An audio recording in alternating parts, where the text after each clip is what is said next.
Okay, I'm going to mute YouTube. Hello! Welcome to the Reloading Podcast here on the Firearms Radio Network. I want to take time to thank Sean and the gang over at Firearms Radio Network. And also want to take time to thank Jake and Ryan over at Patriot Patch Company. Ooh, by the way, in between last show and this show, I got something in the mail. So, the question is, which one should I put on the hat? Should I put... Oh, whoops, yeah, we don't want that. That's just a blown out pumpkin with a hollow point through his head. That's right. So should we use that one?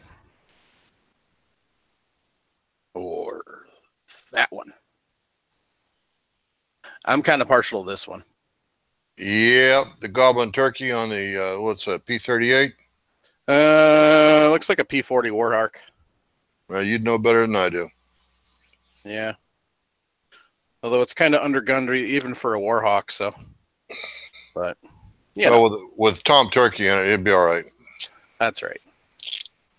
So I said you got to keep up with the times, you know? That's right.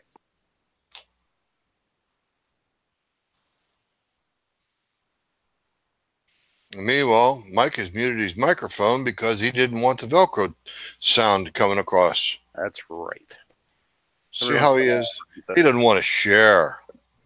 He's a considerate podcaster. Unlike me, I would just let it rip. No pun intended. Well, what are we going to consider him? Worthless? Over the hill? Decrepit? Who? You. All of the above? Okay. I don't know. So there's Patriot Patch Company's latest Patch of the Month Club offerings. Enjoy. Yeah, I just remembered I had turned down my microphone or my phone. Ha-ha! Yeah, you might want to do that. It wouldn't be the first time I've had to mute my microphone in the middle of the show. Yep. So I guess Travis will be joining us in a little while. I don't know if Jason will be or not. It's kind of one of those up in the air things. He might join us, he might not.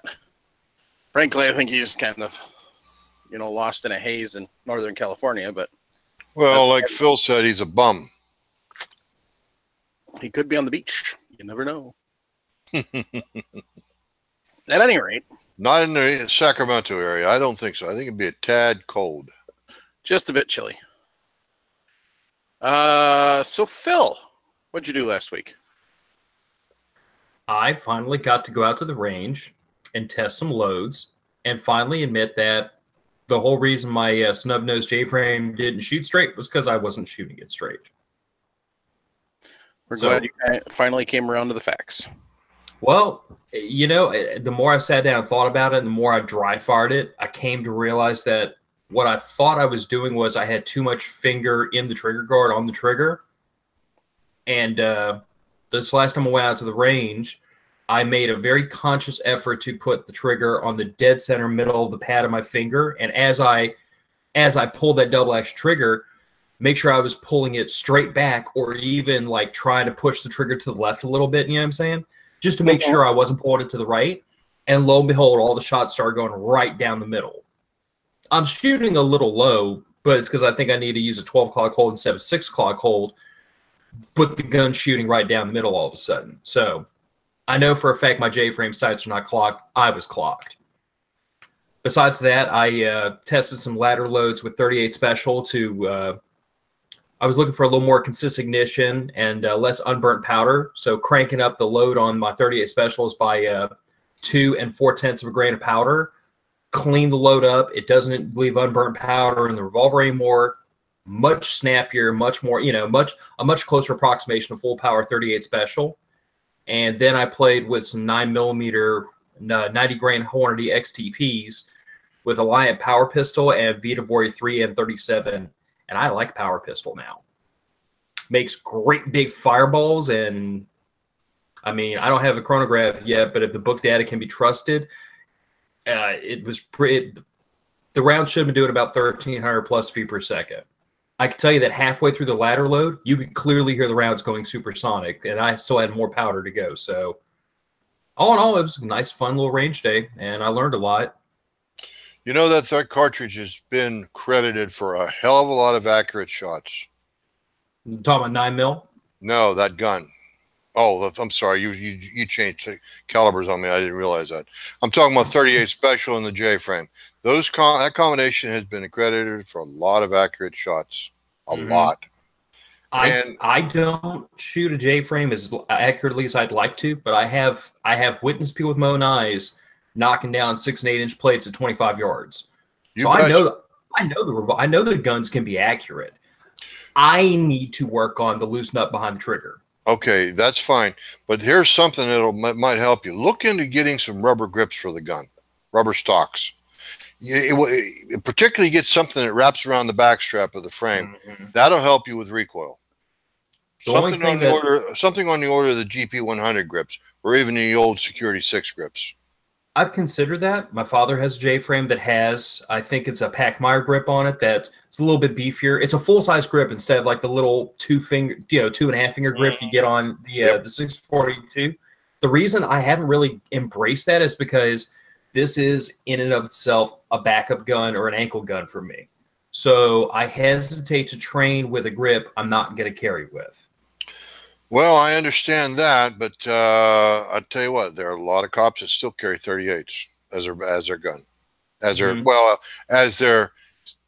I want to say backup gun, the bug gun, but at the same time, I'm sure there are a lot of people out there that carry it on the hip, right on the right side. Yeah, but like I said, I mean, to me, that's the thing is the only reason I would come down from my double stack 9mm in a concealed carry realm is because I cannot conceal a firearm that large. So the size of the firearm has to be the size of this J-frame has to be as minimal as possible, or it doesn't serve the function I need it to. So if putting a bigger grip on it makes it that much bigger, why didn't I just go right back to the double stack 9mm, have 15 rounds in my hand? So I mean, I don't disagree with you. I'm just, for what I want the gun to do, I've thought about it. And I've accepted the fact that if it makes it harder to shoot and more painful to shoot, I will deal with that. I want the gun in the condition I'm going to carry it in, and I'm not going to carry it with a larger grip. You don't often carry 2 guns, do you? Not often, no. Good. That's a lot of iron to pack around. Nope. I find that with a double stack 9mm spare magazine, I like my chances. Yep. But there are social situations where it's just not in my best interest to be found. Not saying it's illegal, but there are social situations where it's awkward to be found to be the guy with the gun. That's why I like to have a smaller, more easily concealed, option. Yep. Well, 9mm and 38 are very comparable in energy anyway. Mm-hmm. And, we both know that there's hardly any difference between the bullet diameters, the effectiveness of it. And if you do your part and you use the right bullet, there's you got 6 of one hand, half a dozen the other. There are aficionados out there that would swear I'm committing heresy. Well, you know what? I'm ready to commit heresy. They're about the same. Well, but I mean, and I have this conversation with people all the time when we compare like 300 Blackout 7.62 by 39, just as an example. I know. Just stick with me on this, though, for the purposes of the analogy. But the thing I point out to people is I'm like, if I have 2 cartridges and they shoot similar bullet weights and they use similar powders, or they use the same powders at similar charge weights, there's more in common between these 2 cartridges than there's what separates them. And when you look at 9mm and 38 Special, the bullet weights are similar. The powders that are appropriate for both are either the same or right next to each other in a burn rate chart, and the charge weights aren't that far off. Right. So I wholeheartedly agree with you. They are very comparable rounds if you look at them from a reloader's perspective. Well, from that perspective that you started out at, Phil, I'll tell you what, between 7.62 and 300 Blackout and 9mm and 38 Special, comparing them as apples to apples, oranges to oranges. You know what?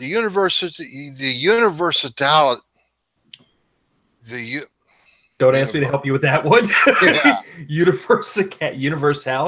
I don't know. The versatility of and the universal acceptance thereof, both cartridges. I would go with the 7.62 by 39. And the same with the 38 and the 9mm, because the 9mm is popular and available worldwide. Well, you and I both know we're never going to carry our guns anywhere except here in the grand old USA. But the point is, 9mm is probably more available in this country than 38 Special, because 38 Special is going by the wayside. But even that being said, I mean, if there was only ever going to be 3 kinds of pistol ammo on a store shelf, it'd be 9mm, 45, and 38 Special. It's not as common as 9mm, but it's daggum hard to find a place you can't find 38 Special on a store shelf. You betcha. Well, like I said, universal acceptance, 9mm, 7.62 by 39. Mike, you were saying? Screw it. I'm going 50. I don't need a lot of ammo. 50 Action Express or 50 500 Smith & Wesson Magnum, or 50 caliber. I knew that 50 meant 50 BMG. Or 50 Beowulf. Nope, 50 BMG. Oh, that 50. I don't need a lot of ammo in that case. You mean the 50? Yes. Yeah, the 50. Yeah, yeah, there's a whole bunch of 50 calibers, and then there's 150. Right. D1, get it right. D1. I'm just going with the 50. So. All right, I think Mike's trying to tell us to shut up and let him speak. Yeah, probably. I was just throwing my opinion out there. I mean, if you're gonna play Caliber Wars and you're gonna decide what you're gonna do with it, screw it. I'm just going 50. I love starting Caliber Wars. I really do. I do it on my timeline frequently. Me and Jim are having a Caliber War, and we're just going, tit for tat, and then Mike comes in, flips the table over. Right? 222 or 223, which it'll be. Then Mike throws out there 222 Remington Magnum. Jim, what'd you do this week? Not a heck of a lot. No, Mr. Trumbo looks like he's going to join us. That'd be nice. Not a heck of a lot. I did do a little bit of sorting out. Hey, he's even got a cover on that bald head of his. Bite me, old man. Where? You're dirty and brown all over you, bum. So this makes me the only person not covering their baldness on the podcast. Nice. Yeah, well. Go get The your only hat. reason I'm doing it is because it's cold in here.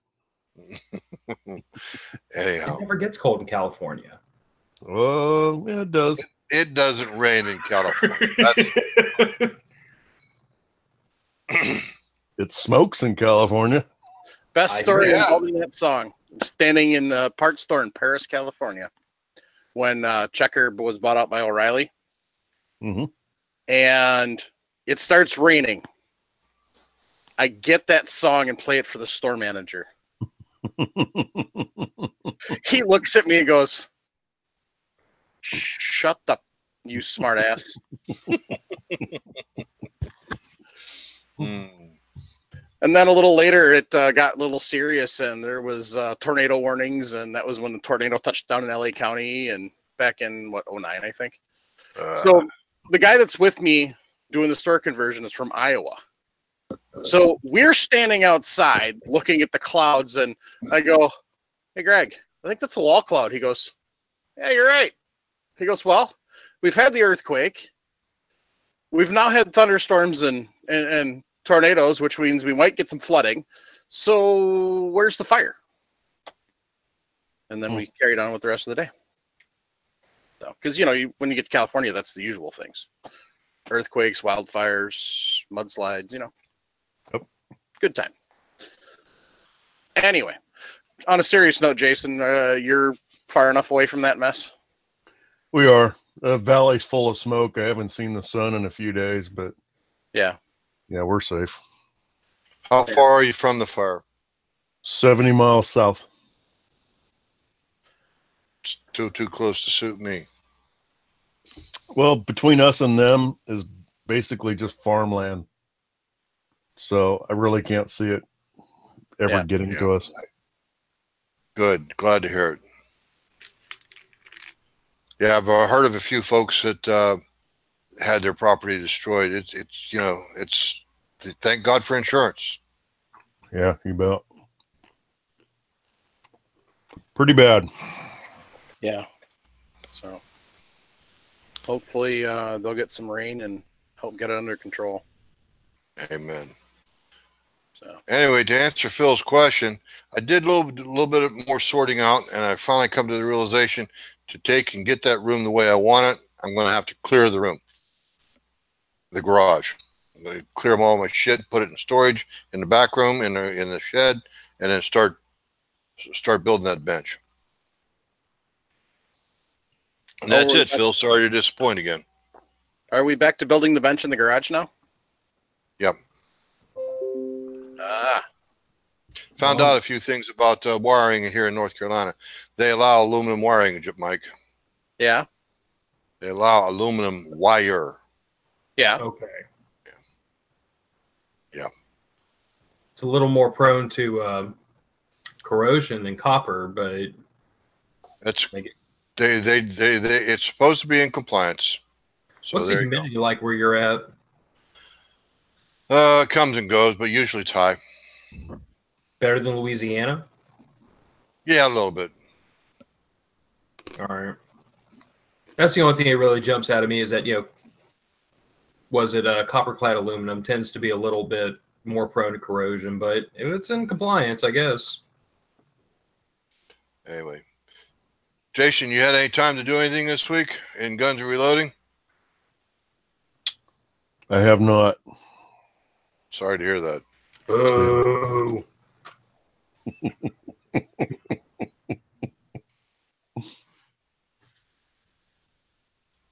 Yeah, Matt said aluminum's allowed everywhere, number 6 and smaller. So electrical wiring, it goes backwards. So number 6 gauge is actually a lot bigger than 12 gauge, which is most 12 and 14 gauge is most of your common household wiring. So I used to do a lot of car audio work back in the day, so yeah, 0 and 1 gauge is big old nasty stuff, and 14's like that. double lot. Woohoo! Multiple runs of double lot when you really want to scare the hell out of somebody. Mm-hmm. That stuff sucks. Carl's got it right. Your dad's got it right, Phil. He said that aluminum wire cold flows and loosens in the connectors because as the wire heats up and cools off, heats up and cools off. That'll cause expansion or connector issues. Mm-hmm. Makes sense. Can you dictate that they use copper? Yeah, but the wiring's already in the house. It's around me. Oh. Yeah, but if you run copper out to the shed. Yeah, but again, I could do that. Yes, absolutely, positively, I could do that. But I'd have to make a shed habitable. Oh. Yeah, it's not worth it. I don't have the money to really do that. Right. That sounds like a heck of a lot of expense for not a lot of fun. Yep. And money. And the thing is, too, all I got to do is just change one breaker from a 15 amp breaker up to a 20 amp breaker. That'll give me plenty of power here in the garage, or out there in the garage, and everything I need there. Well, just make sure they ran 12 gauge wire before you do that. Yeah, I can do that. Because if they ran 14 gauge wire and you run it up to a 20, right, especially with aluminum wire, you can run into some issues. Mm-hmm. You're right.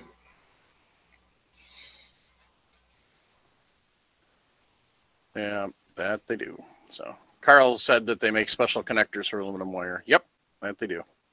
Anything to make more money. So Anyway, enough about wiring. So I really didn't do jack. It's been another lovely busy week. So tried to get out here, and I did a little more organizing in my reloading stuff. So I think I've got all my presses mounted over there on the shelf now. So at least they're not sitting on the floor and everywhere else. And then it's haven't had time to figure out the GoPro. So but on the schedule for this week is to get the 366 that Paul gave me out and get that up and going, and crank out some shot shells. So, but other than that, not much. At any rate, so I wonder what time it could be.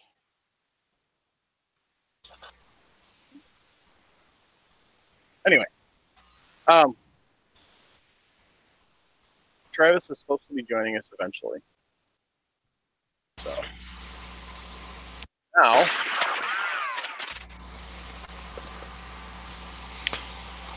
What does that mean?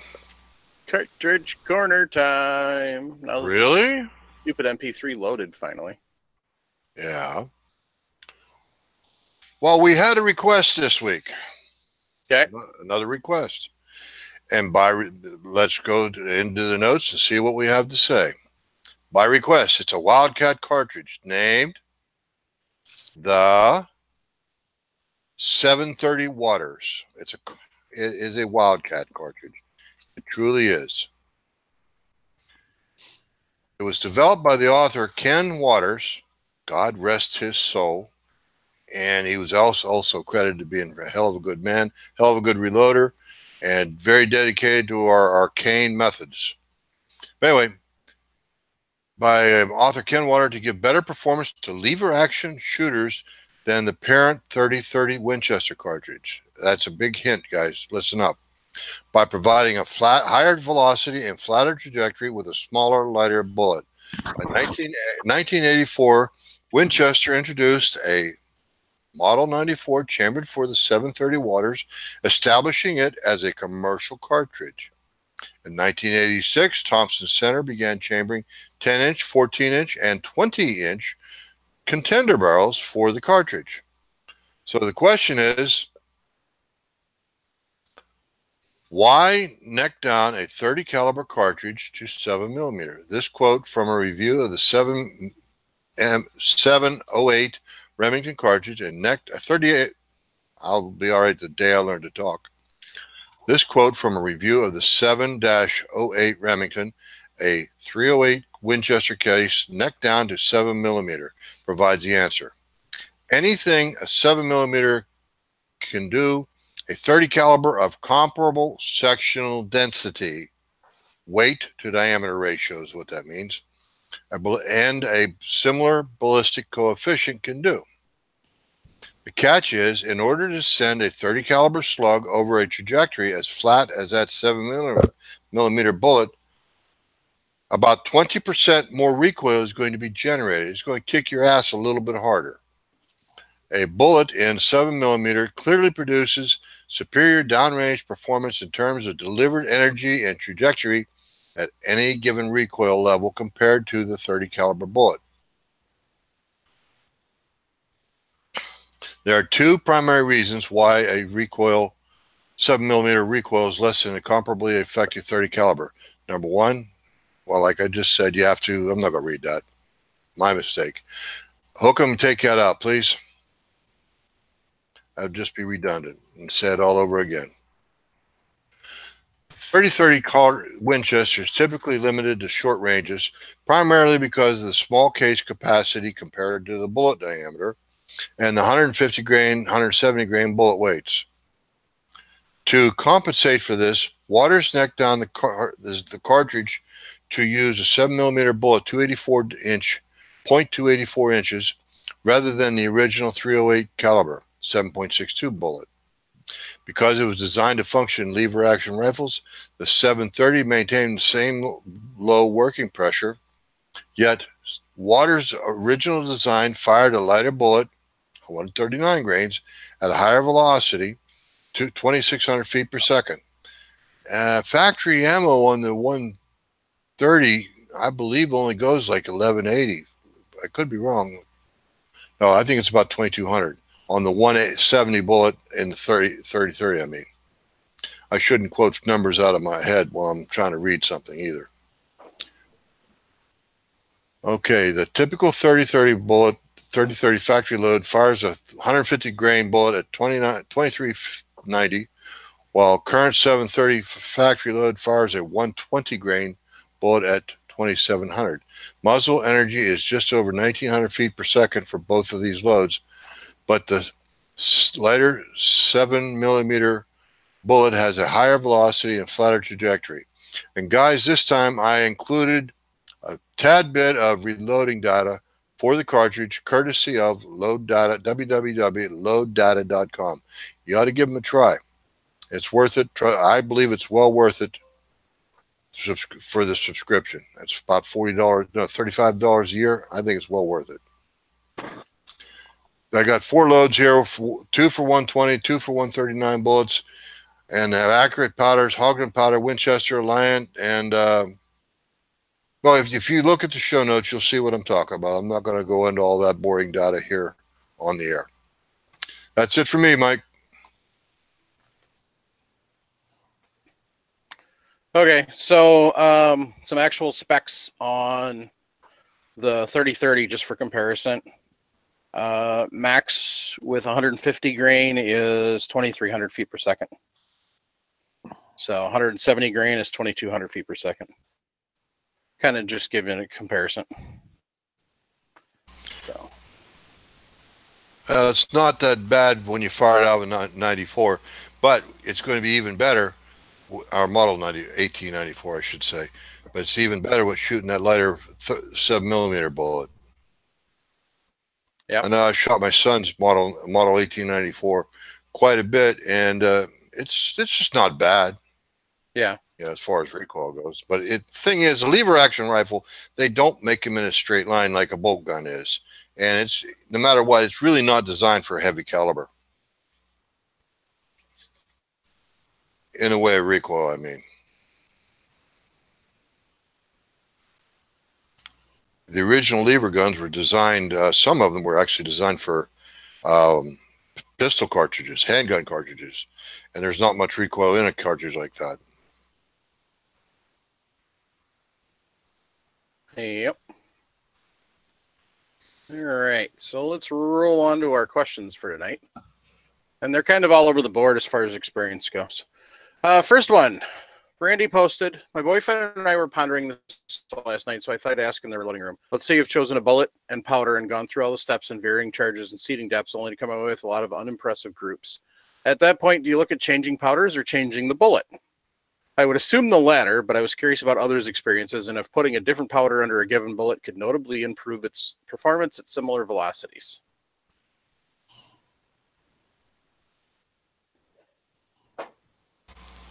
So, what's everybody's experience?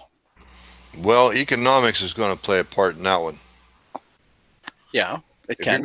If you're going to shoot a Remington Core-Lock, one of the cheapest bullets that's manufactured out there, as opposed to a Sierra Match King, Tip Match King, which is probably one of the most expensive bullets, I don't think you're going to make that jump. You know, so I would think the reloader would probably consider changing powder. I actually look at it the other direction. Not so much, I mean, even if you stay like in roughly the same price point or class of bullets, let's say maybe you're dealing with a barrel twist issue where you're trying to fling too heavy of a bullet for the barrel twist or too light. Changing to a similar price point bullet in a dramatically different weight, that might be a hot ticket, given, I mean, just without any more data than we have. Right.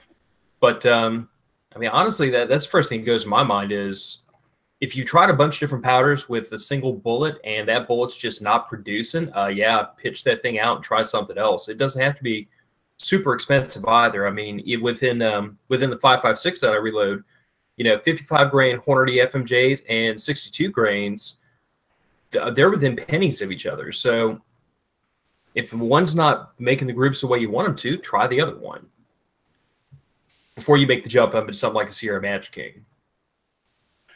Yeah, well, in the question at hand, they're sticking with the same powder and the same bullet. They've tried different charge weights, different seating depths, and they're still not getting success. So what their question is, do you change the bullet or do you change the powder? So all things being equal, not knowing what the twist rate is, not knowing what the bullet is, not knowing what the powder is, not knowing what the caliber is.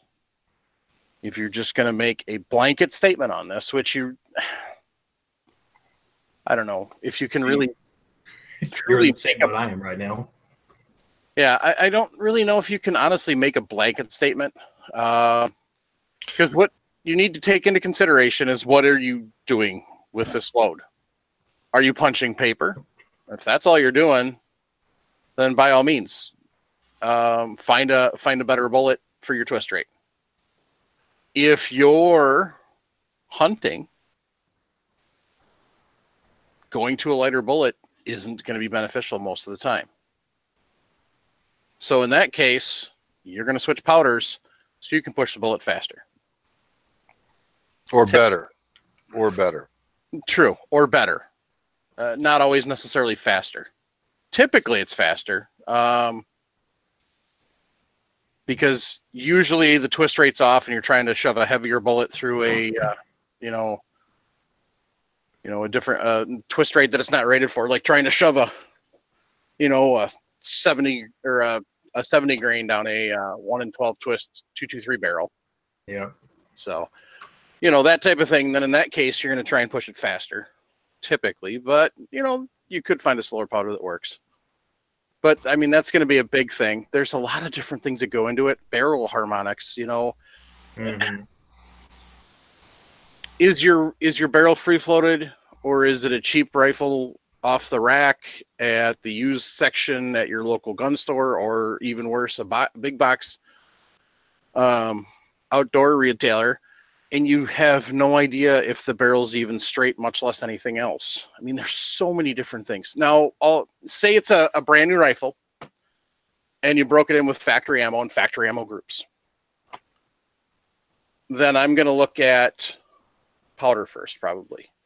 Unless, like Mark Kodra says, if it's a powder that is well known for being successful, like say, 4895 for 308, something that you talk to any reloader and they say, yeah, you should be able to make that powder work in that caliber, then I would probably look at the bullet.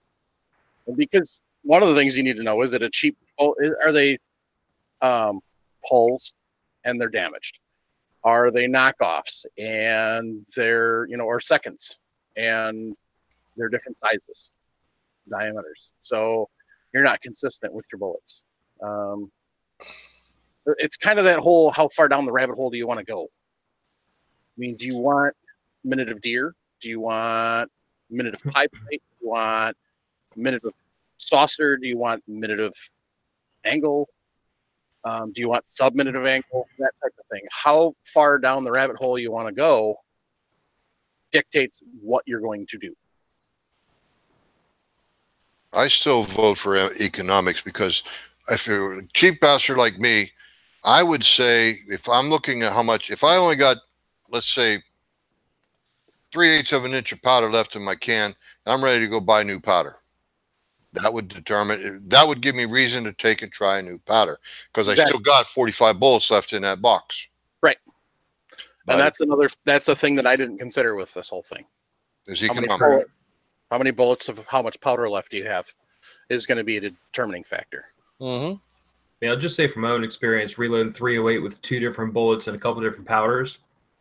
I was able to, when I was still shooting Hornady AMAX, I got better groups out of Sierra Match Kings than I ever did with the AMAX for whatever reason.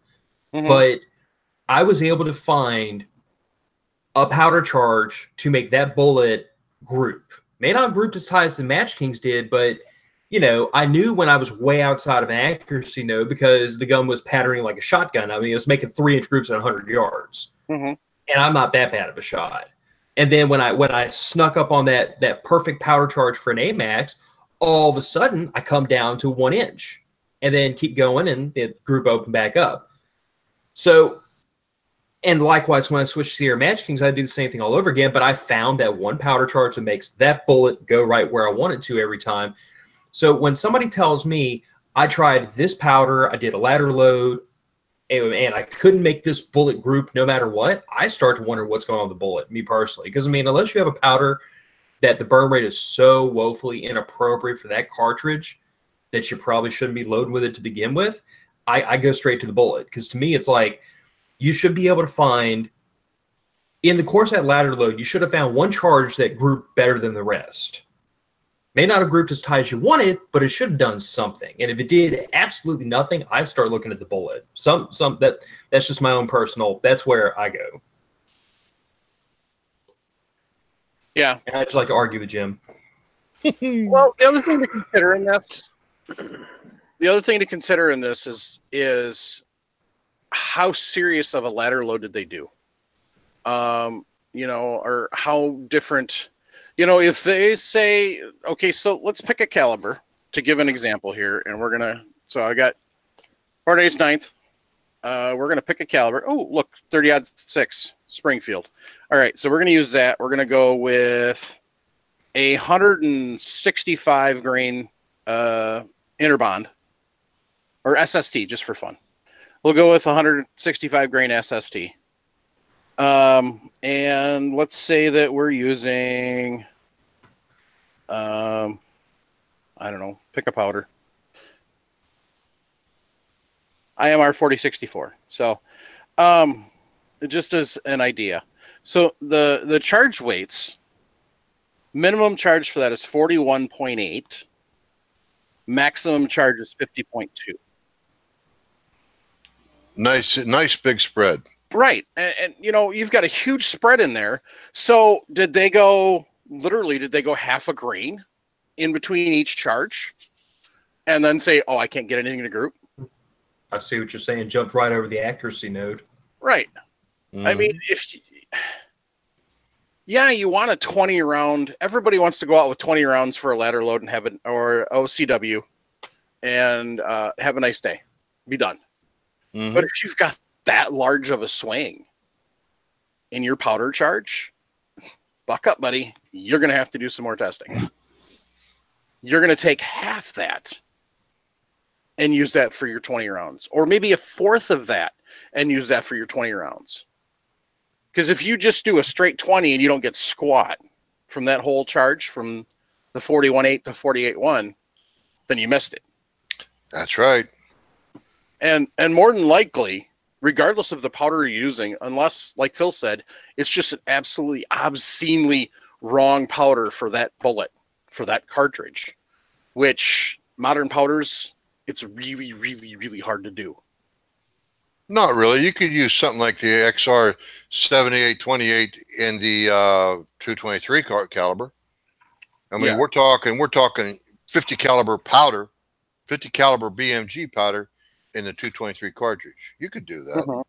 But that would be taking the economics point way too far. That's taking it over Stupidville. Are you going to find a published load for that? This whole entire thing's predicated on a published load. Oh yeah, always. I pulled one out of my hat. Right, but that's what I'm saying is if you're using published loads, it's going to be very hard to do that. Yeah, if you're just grabbing powders, yeah, you can do that. Not a problem. Yeah, definitely trying to use a 50 BMG powder in a 223 is not going to be very effective. You could get it to group, but the performance isn't going to be anywhere near where you want it. But if you're using published loads, it's going to be pretty much the difference. So Paul said in the chat, how we test is what determines what kind of loader you are. And that's true. How much effort you put into testing your loads says, are you a reloader or an ammo maker? Are you actually a hand loader? So, I mean, that's kind of the thing is how, and that's a lot of things, and there's a lot of different things. Carl brought up obvious things. Are you a good shot? Is your optic mounted properly, etc.? Try some good factory match stuff to see what your starting point is. Yeah, and we kind of mentioned that a little bit, but we didn't really go into it. That's the thing, is start with the basics. If your optic's junk, you can go ahead and try and do all the groups you want, but if you're... Jason, what happens when your crosshairs aren't right? He's asleep. Can you group? Do you even stand a chance at heck of grouping if your scope's busted and your crosshairs are goofy? No. Okay. You How don't. do you know? Personal experience. So do I've I. done it. And when your rings are loose, you can't group very well either. When you put a 22 scope on a 12 gauge, not a good idea.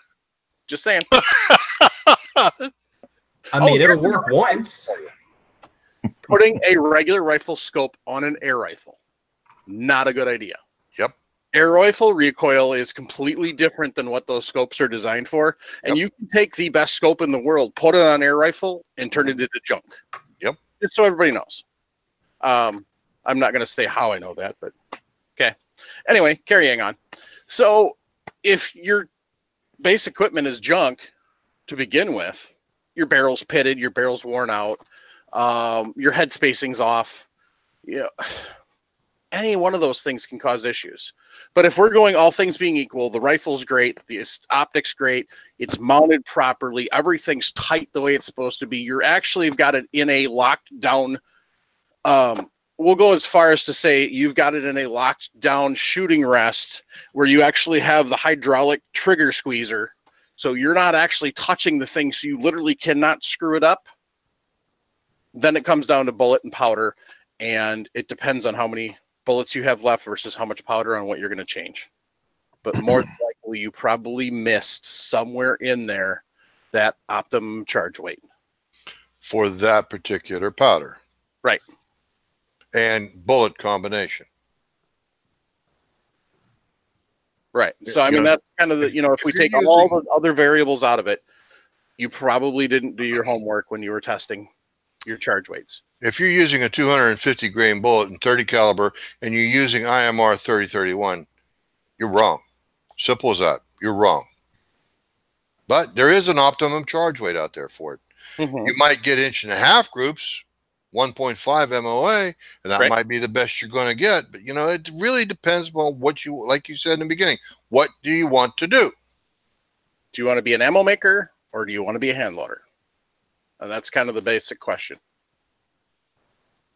So if you want to be a hand loader, then it's double checking your bullets. Get serious. If you really want to be a serious hand loader and you want to try and solve this, so then we can go down that rabbit hole.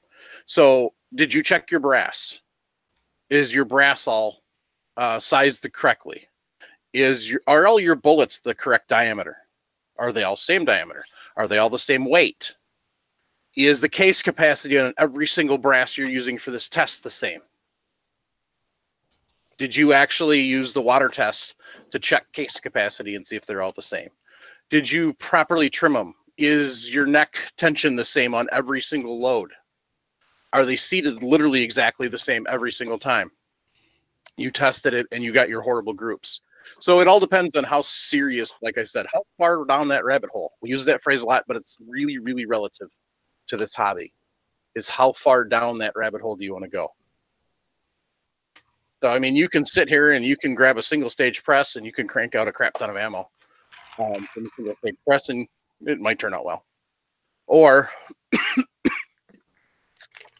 sorry, you can go and you can spend the money on, say, like a Forster coax or one of the bench rest shooting presses and really, truly hand load, where you're literally checking concentricity when you're done to see, is that bullet actually centered in that case?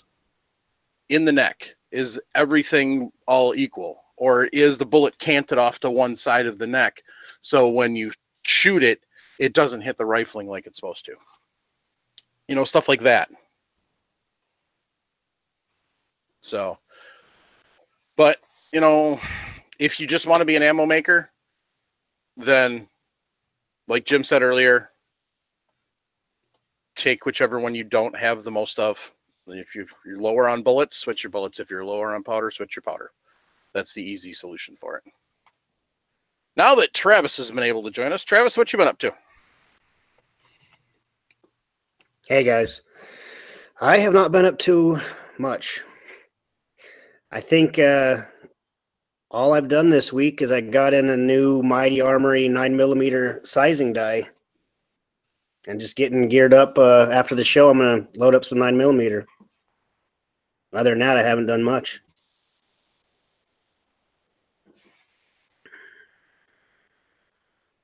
Very nice. That'll be fun to do.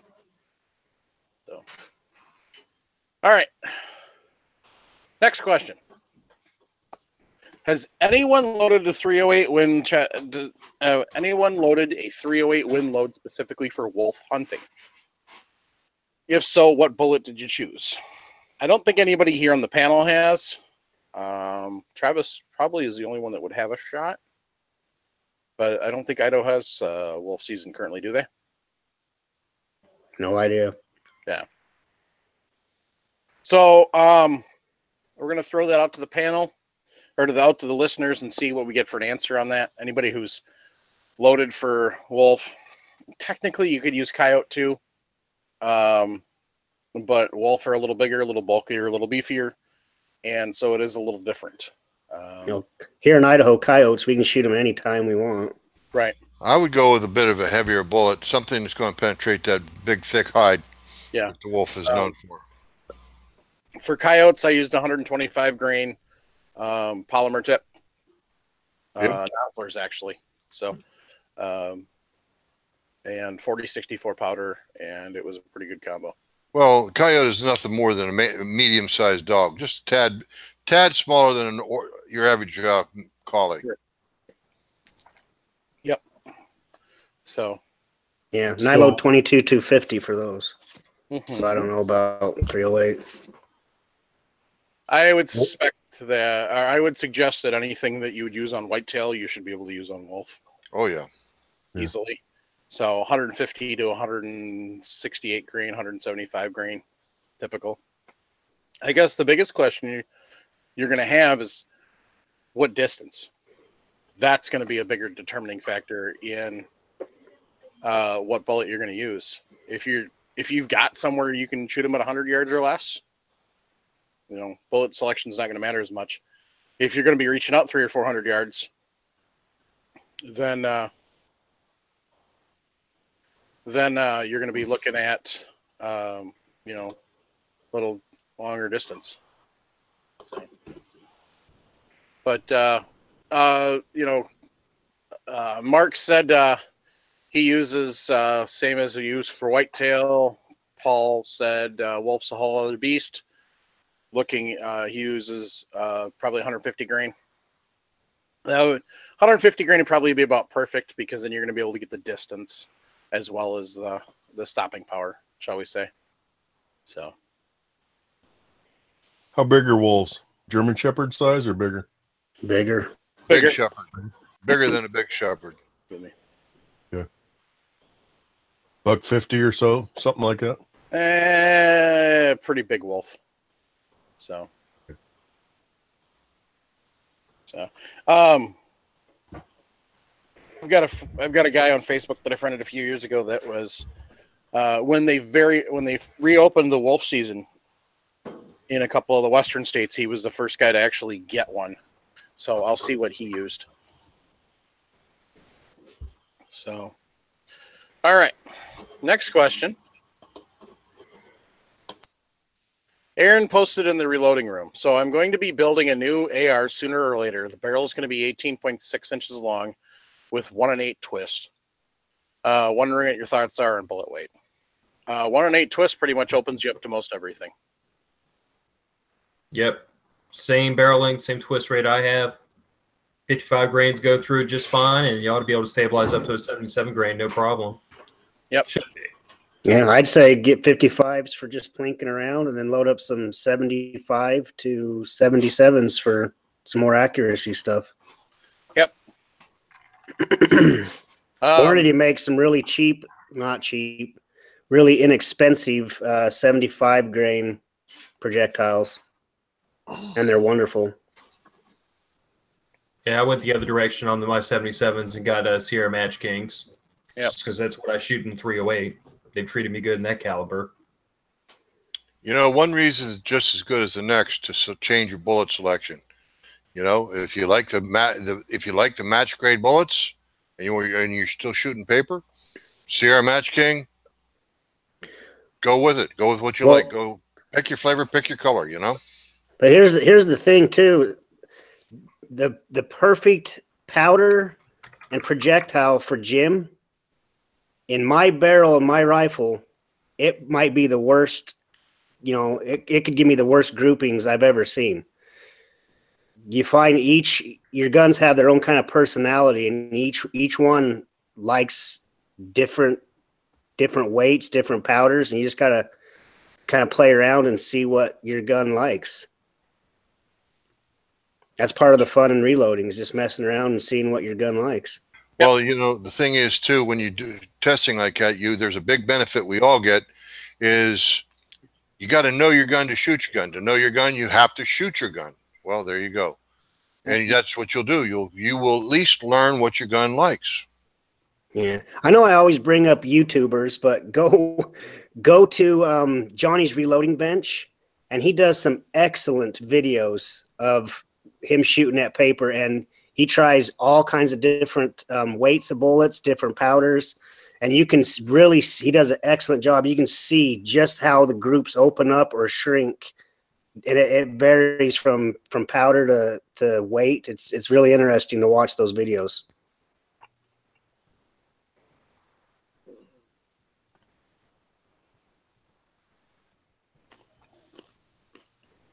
All right. So next question. Anthony posted in the reloading room, for hog hunting in dense timber, which do you feel has the most potential and is either significantly more expensive to load for? 4570 or 20 gauge Sabot? I'm thinking of getting a TC Encore if that helps. Thanks for any input. Well, seeing as how technically the bullet diameter is about the same, not the same, but about the same, either one's going to work.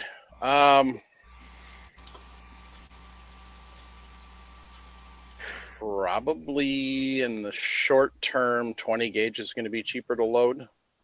But in the long term, with the savings on brass versus high brass shot shell, high brass hulls, forgot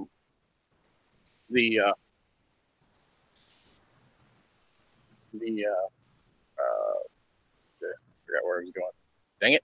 And I'm not even old yet. Son of a...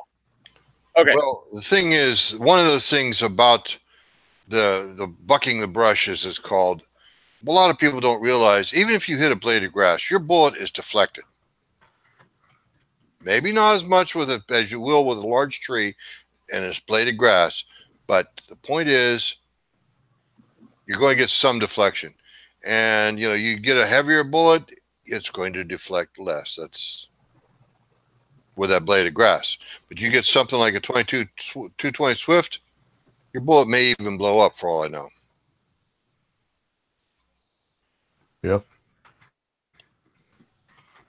You know, the thing is that testing has been done when they actually fired through brush to try and get bullets to land on paper.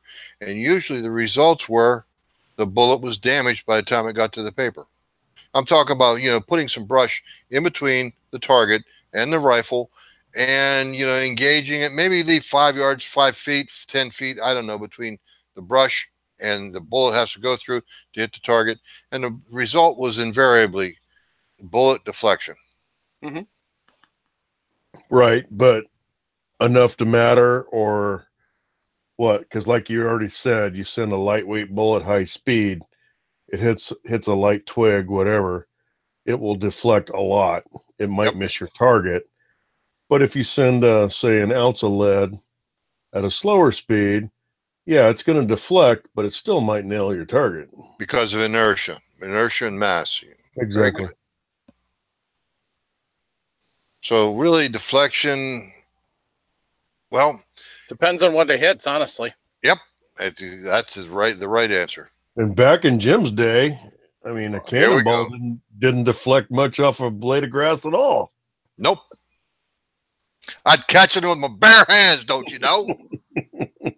Oh, my goodness. Yeah, more than one cannonball has rolled across the battlefield, don't you know that? I've seen him. I watched that TV show on called glory.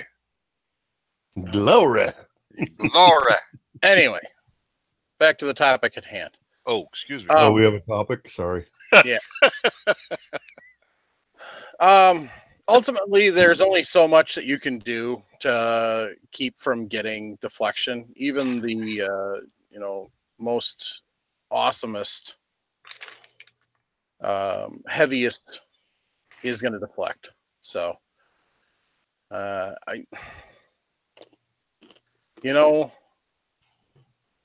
honestly, you kind of really can't go wrong with either one. So it comes down to a matter of personal preference. The difference is going to be the 4570 is going to give you a little bit more room to play with than the 20 gauge Sabot would.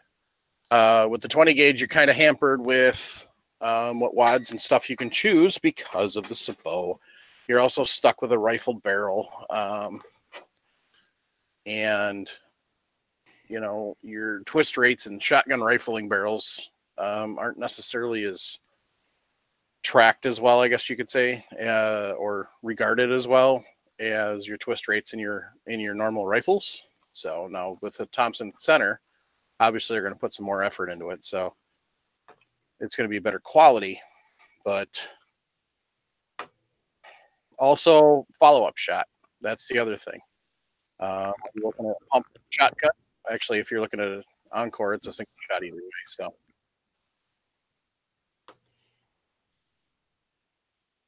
they're telling stories about deflections and not deflecting in the chat. So some pretty good stuff in there. Sometimes you just get lucky, but you try and plan the best you can to miss. I actually split a 8mm bullet on a piece of electric fence. So we were out at the farm shooting when it was still an option, and we were shooting an old oil tank from when they had an oil furnace, and didn't even see the wire, and I shot, and all of a sudden I had two marks on the oil drum, and I'm like, what the heck? So we walked up and looked, and then as I was walking back, my dad saw the fence going across where I blocked out the background. Sure enough, looked at the fence, and you could see the little lead mark on the electric fence where the bullet split. Didn't cut the wire? Nope, didn't cut the wire. Wow. 8mm soft point. So wire was still intact. The wire was not also under tension, so that's probably why it didn't cut it. Must have swung out of the way. Yeah, that's probably why it didn't cut it, because it wasn't under tension. So personally, I'd go with the 4570. I'll go along with that because you can actually shoot a 505 grain, 505, 500 grain bullet, which is more than an ounce and probably more than you're going to get out of that 20 gauge Sabot. Well, typically, your 20 gauges aren't usually even an ounce for a slug. They're usually... Oh, look at that. Somebody happens to have a slug laying around. So... 20 balls per pound. It doesn't... less than an ounce. Yeah. It doesn't have the weight, so... But, yeah. Well, how much do you think it weighs in your hand? 300 grain, 500 grain, 400? Oh, what did I do? Oh. I don't know.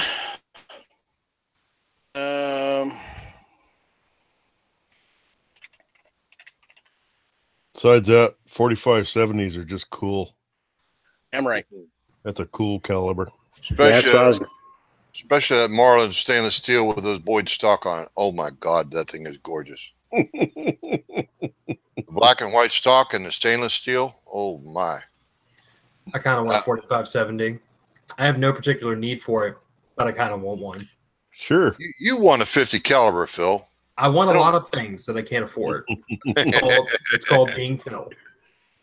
Yeah, as a reloader goes, the 4570s, in my opinion, is the better choice because there's so many more options in loads. Yep.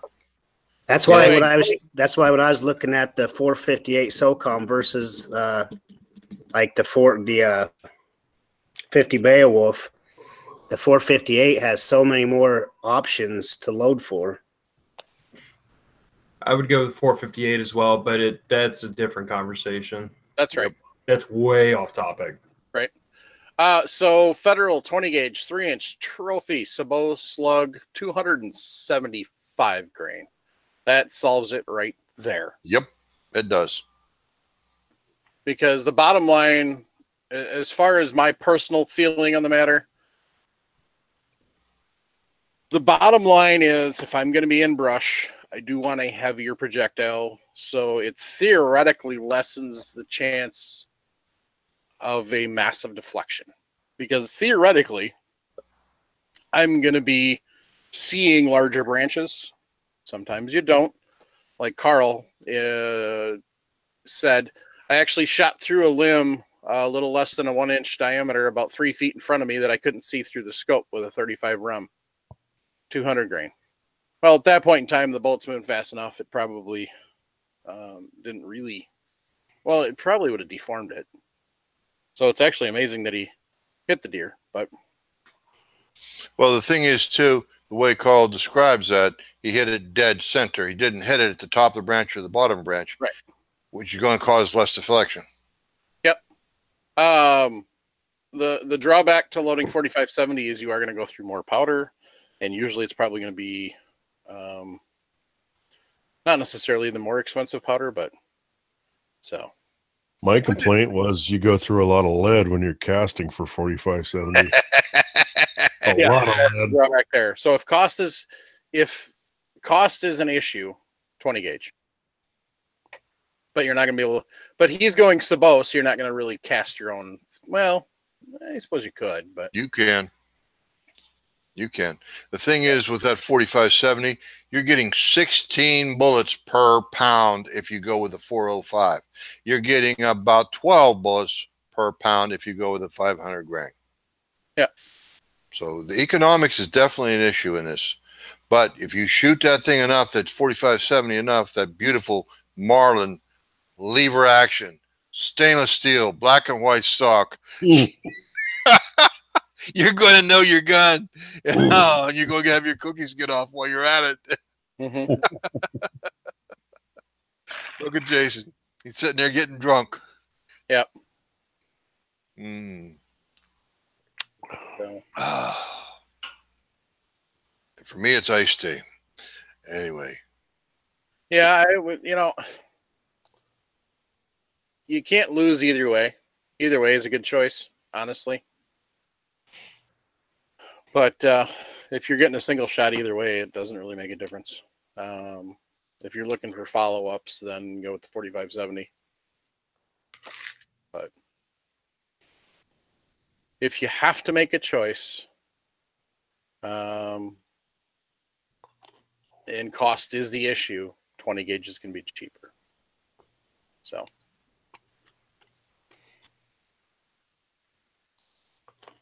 All right.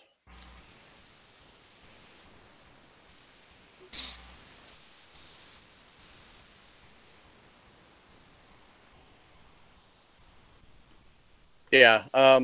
Yeah, it's kind of the. All right. So let's see here. One more question for the night. We're not gonna. We've got a couple of questions for casting. We're gonna save those for next week. So, quick follow up on the 366 conversation. Alan kind of extrapolated on Paul's comment that we didn't really get to in the chat of listening to episode 227 tonight in the truck. Someone asked about the gas cylinder on the Hornady 366 and the Mech 9000G.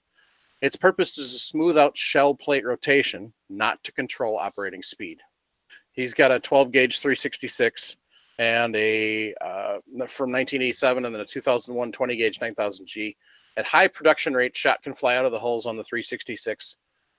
And he hasn't run the 9000 fast enough to worry about losing shot out of the hulls. He can see the difference the gas assist makes. So,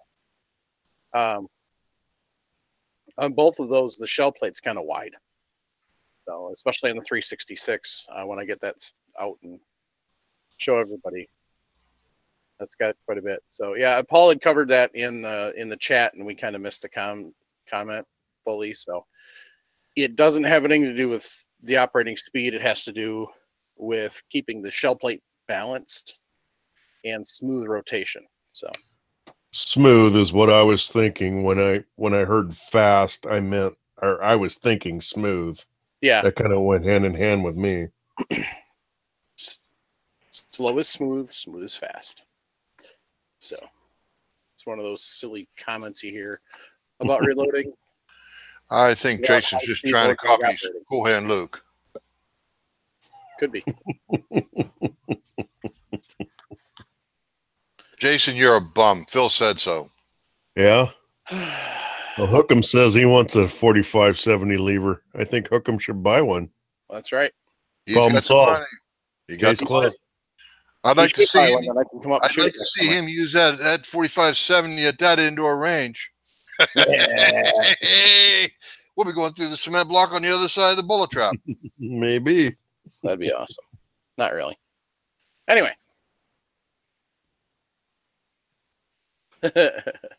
All right, so the last question of the night. Devin posted in the reloading room, my favorite load for my Tikka T3 7-run mag was 52 grains of IMR 4064 under 150 grain Sierra Match King hollow point. I made about 150 rounds, great groups that touch holes at 100 yards, but my problem is I just learned those bullets are not suitable for hunting. I don't know what to do now. We touched on that issue earlier in the show. Match grade bullets for hunting or hunting grade bullets for hunting. Right. I will tell you, I have used 168 grain match hollow points for hunting whitetail, and they are extremely effective. It take the shoulder right off a whitetail, but that's not what you really want it to do. You want a clean, ethical, humane kill. Mm-hmm.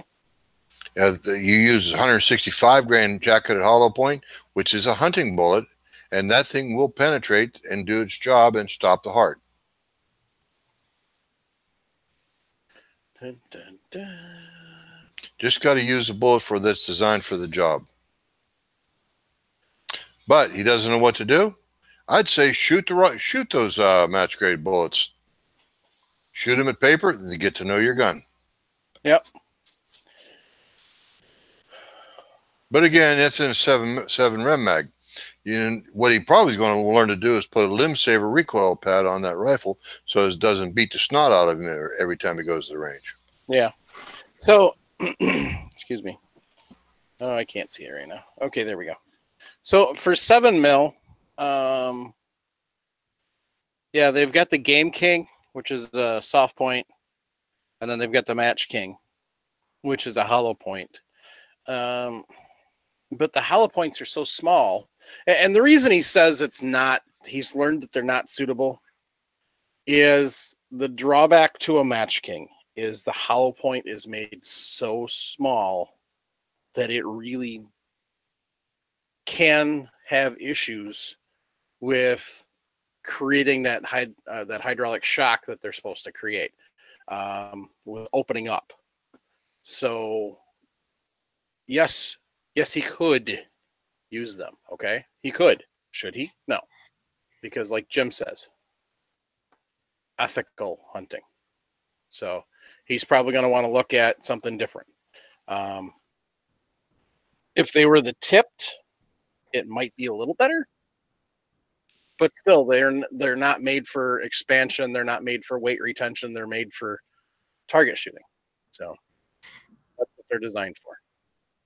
And what all the effort goes into designing them is for shooting targets or distance.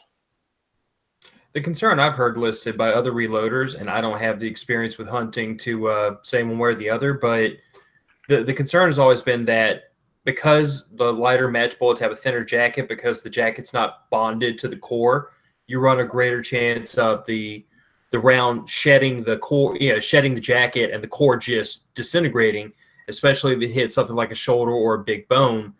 But That's a hell of a debate because there's a lot of guys with a lot of experience that argue it both ways. Right. I can't say either one of them is right or wrong. I'm just saying, I'm just presenting. I've heard both arguments, and I've heard really good arguments to either point. So, I mean, like I put in the chat, and it's a little bit off topic and maybe slightly morbid, but I mean, the U.S. military has had no issue using match bullets and anti-personnel hell applications. Right. Works just fine there.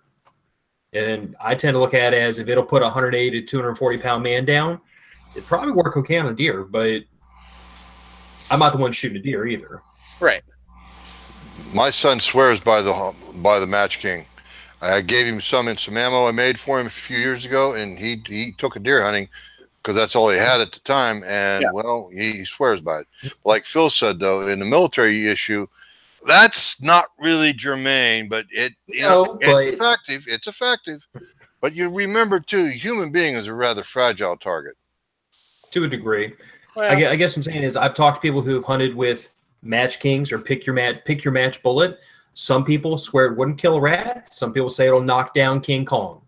You really get different opinions. I've never seen anything really conclusive. Or for every one person I've seen present good, honest to God, verifiable data, I've seen somebody else present other data that disagreed with it. I don't have a dog in the fight. I'm just saying. Right. There's a world of opinions out there.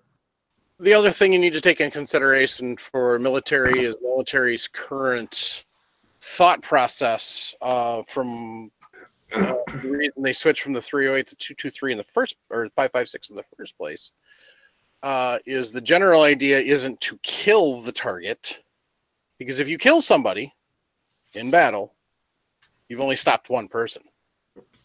If you wound them, now you've stopped up to 3. Don't tell Geneva Conventions that. Right. So 556 is plain lethal enough.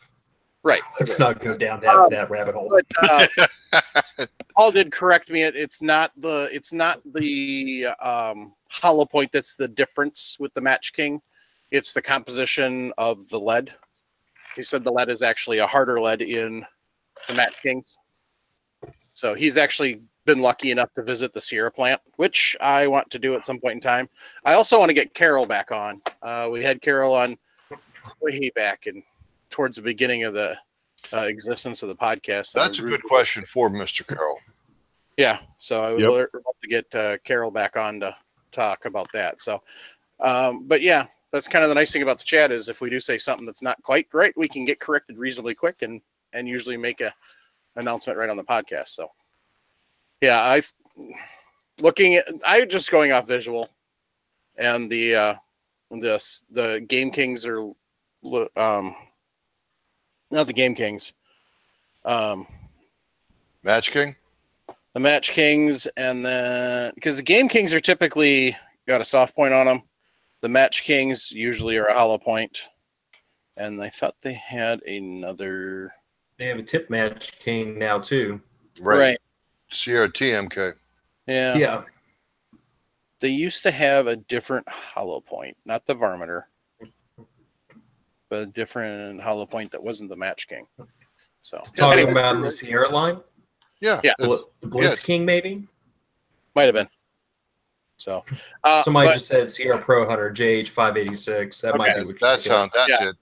And Paul said the harder lead shatters versus holding together. That's one of the key things of a hollow point is weight retention. Is the idea behind a hollow point is not only will it wide open or open wider. So typically, like, let's take a 38. So your typical diameter of a 38 is 0.357. The goal of a good hollow point is to double that. So your wound channel is larger. But at the same time, that bullet needs to retain its mass, which means it needs to, even though it spreads out and creates the petals, it needs to retain all of the mass of that bullet. So as it's still pushing through whatever you're shooting, it's still causing damage and not slowing down. So that's kind of the fine line. That's what I was trying to explain. But, you know, and I knew that the Match Kings didn't have that. I couldn't explain why, but thankfully Paul and Phil gave 2 reasons why. Paul with the harder lead shatters, Phil with the fact that it's not the case isn't bonded to the core. So, are 2 of the issues. All right. So, yeah. They just came out with a game changer now too. And Josh at 243 Outdoors, I guess, is doing a test series on the game changers, and he's getting great results, JH586 said. Yeah, Jason WS57 said, and not spreading lead all over something you will eat. So, lead in small amounts is okay. I eat a couple handfuls a shot every couple weeks. It's good for you.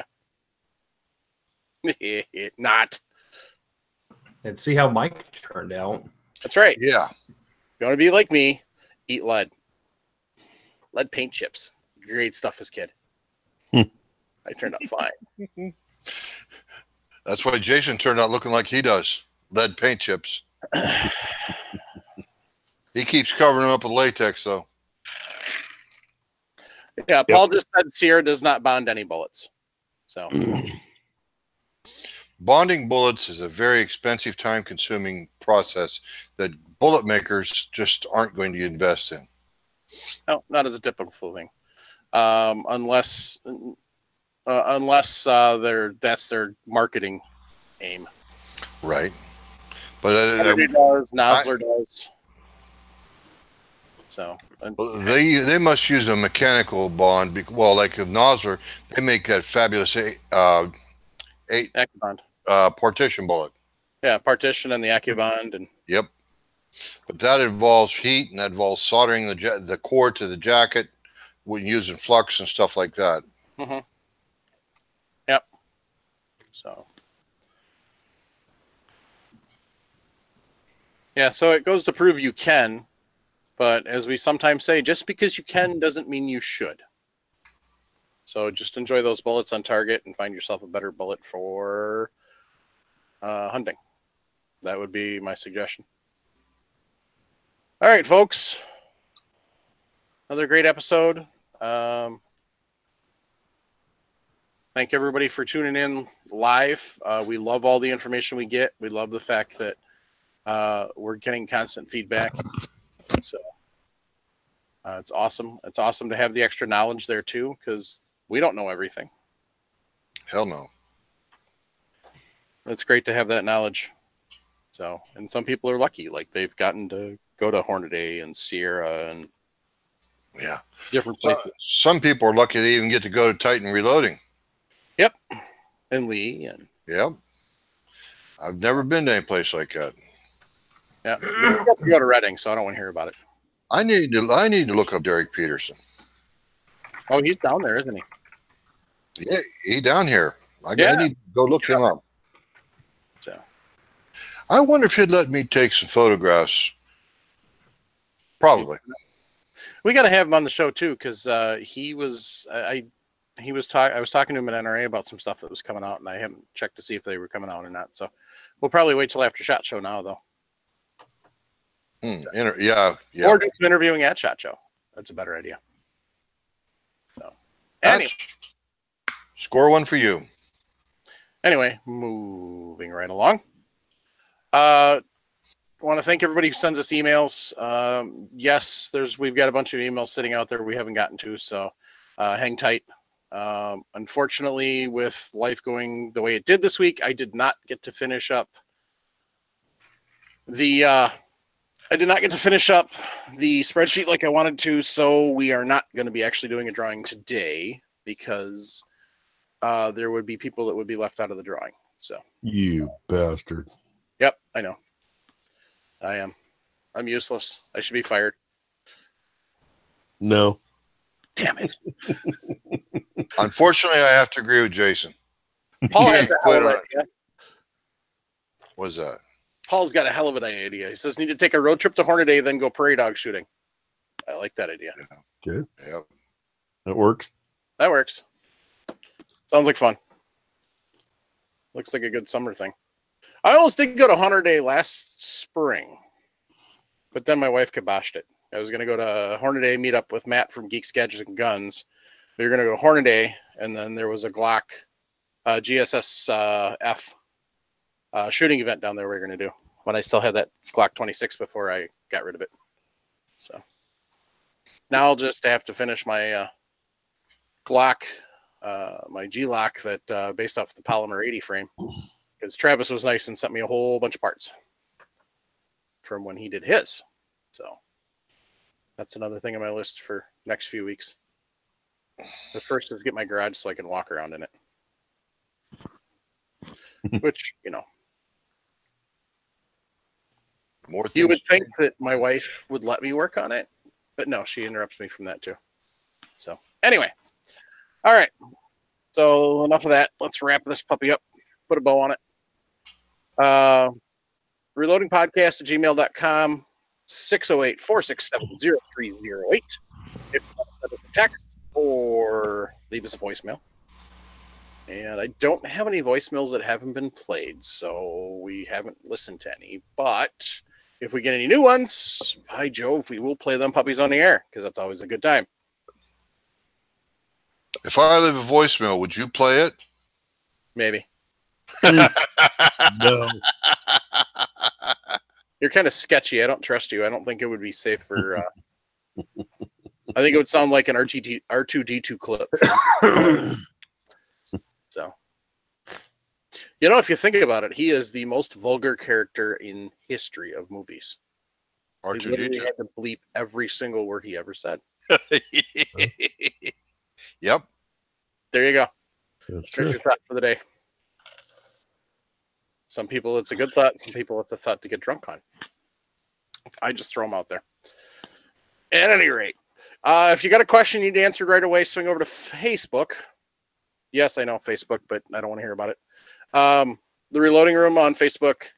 Been around for a good long time. Lots of experienced people in there. Lots of information out there. Use the search feature from the desktop, and you can kind of search and see if somebody's asked a question on your particular topic. If not, ask to be a member, answer the questions, follow the rules, and ask your question. If you want to ask questions to get on the show, swing over to Reloading Podcast page, join the Reloading Podcast group on Facebook, or send us an email, reloadingpodcast@gmail.com. So, that's about all I got for this week. Anybody got any shout-outs? Going. Bueller.